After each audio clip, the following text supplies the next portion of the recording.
৮২ বছর বয়সেও তিনি ফিট। এখনও তাকে কাবু করতে পারেনি হাঁটুর ব্যথা, কোমরের ব্যথা। একসময় বক্সিং চ্যাম্পিয়ন ছিলেন, সেসব অবশ্য অতীত। তিনি দীর্ঘদিনের বিধায়ক শোভনদেব চট্টোপাধ্যায়। তৃণমূল এবার তাকে প্রার্থী করেছে বালিগঞ্জে। এই বয়সেও প্রচারে খামতি নেই। পদযাত্রা, মিটিং, মিছিল সবই আছে।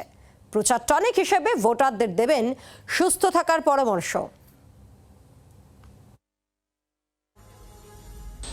তৃণমূলের প্রার্থী তালিকায় এবার দুজন ব্যক্তি এমন রয়েছেন যাদের বয়স ৮১ থেকে ৯০ বছর।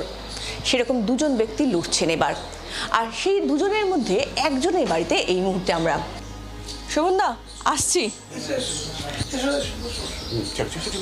শোভনদা, আজকে কিন্তু আমরা আপনার কাছ থেকে একটা রহস্য জানতে এসেছি। সেটা হচ্ছে যে ৮১ থেকে ৯০-এর মধ্যে দুজনের নাম রয়েছে এই ক্যান্ডিডেট লিস্টে, তার মধ্যে আপনি অবশ্যই অন্যতম। তো আমাদের জানার বিষয় হচ্ছে যে ৫০-এ যখন মানুষের হাঁটু ব্যথা, কোমর ব্যথা, ঘাড়ে ব্যথায় তারা একদম মানে কাবু হয়ে যাচ্ছে আজকাল, তখন আপনি কি করে এত ফিট? সেটা হলো, প্রথমত আমার খাওয়া দাওয়া খুব নিয়ন্ত্রিত, আর দ্বিতীয় হলো সেটা হলো প্রতিদিন আমি এক্সারসাইজ করি। এভরিডে 1 ঘন্টা 15 মিনিট এক্সারসাইজ করি, মানে যোগা করি, প্রাণায়াম করি, এবং আমার কতগুলো মানে বিশেষ এক্সারসাইজ আছে সেগুলো আমি করি। এই ফল এসে গেছে। আচ্ছা, দেখি কি কি ফল এসছে। এই হচ্ছে শোভনদার ফল, যে ফল শোভনদা প্রতিদিন খান। শোভনদা, এই আপনার ফলের তালিকা, তাই তো? রোজকার তালিকা না, এটা প্রত্যেক দিনই প্রায় পরিবর্তন হয়। সমস্ত রকমের প্রচার করবেন, পদযাত্রা, মিছিল, মিটিং সব? মিটিং করো, মিটিং কালকে করেছি, শুরু করেছি। তেরাবন ভবনে ভালো মিটিং হয়েছে।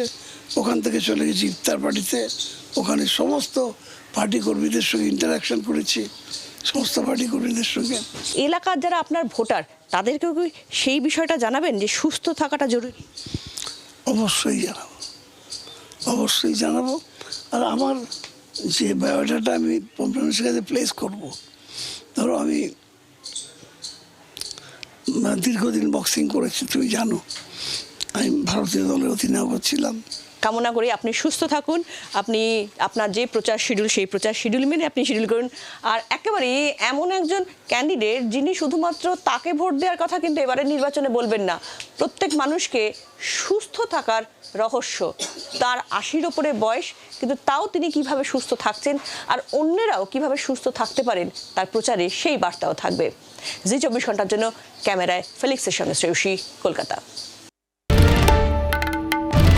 বাংলার আওয়াজ, বাঙালির আবেগ, জি ২৪ ঘন্টা।